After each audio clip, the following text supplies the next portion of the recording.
for the most part, this episode was pretty basic. Not too much happened, just so once Hashirama, grew up, Madara grew up, the fighting continued. They didn't want to come to an agreement, because Madara was taught by his father to hate the Senju and what they did. And then Senju, Hashirama was taught by his father that what the Uchiha did. So there was always a clash. Madara learned that he hated the Senju, and Hashirama learned that he hated the Uchiha, that they would never come to an agreement. So, but Hashirama always had it deep down inside that Madara was his friend, that he was never gonna kill him. So was Madara, that he wasn't gonna kill what's it called, Hashirama. There was always just like a power struggle between the two, that it was just never gonna happen. But they just had to fight. It was like kind of like living on their legacy, even though they were dead. He didn't want to say like that, oh, let's come to an agreement, but it's like he was kind of he had to do it. He didn't want to do it, kind of thing. But overall, this episode, it pretty much displayed the agreement between Senju and the Uchiha. And now the one question that comes to mind is that where did everything go wrong? What happened between Senju and Uchiha, or morally, what happened to Hashirama and Madara? How did Madara become just so strict and just so hateful towards Hashirama, and just hateful towards the world? Like, what happened that caused him to be so alone? We understand that in this chapter, that in this episode, that Madara's brother died. Izuna, he was killed by Tobirama. So that's pretty much the last of Madara's brothers that's gone. So Madara's pretty much alone, but like I think Hashirama's trying to say, the Uchiha and the Senju and the whole Hidden Leaf Village is gonna be his family. He's gonna be able to watch over people. So where do things turn for the worse? So I'm guessing that something happens between the Uchiha and Senju in the village, which causes Madara to just completely despise everybody, that this will never happen. Both of the clans are evil. Both of them love to kill each other. Both of them will never come to an agreement. Both of them hate each other, and I'm just gonna go and try and change the world for myself. Maybe that happens, and then Hashirama tries to bring him back. Like, stop this plan, stop this war. You don't have to do this.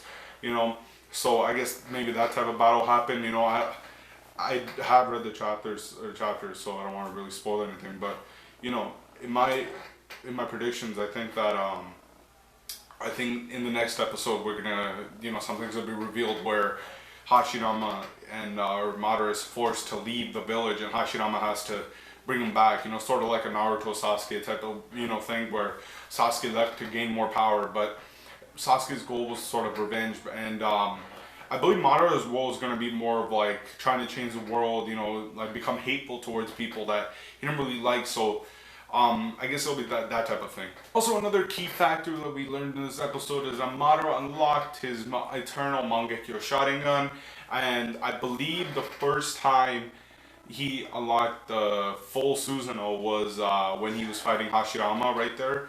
He was using the full Susanoo. I think he unlocked it by hate or something like that. I think his anger just built it up, and then he was able to use it.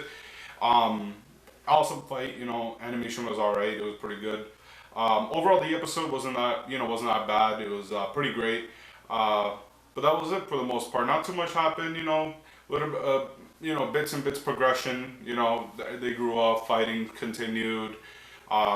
Madara's brother died. They came to an agreement. Hashirama came to an agreement, and that they would,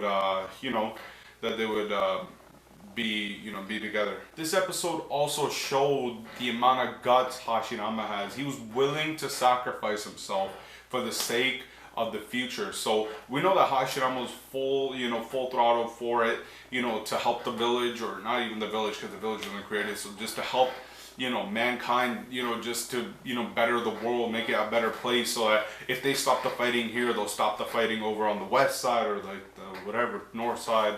I don't believe they didn't have villages, so they'll just, everywhere the fighting will eventually stop. So he was willing to sacrifice himself, and Madara took that in. He understood that, I can't let him die, just because my brother died, that's just not fair. So he stopped him, and they finally formed a bond, and that was it. Overall, great episode. Not the best, but great, still great. But Not too much, but pretty much that's it, guys.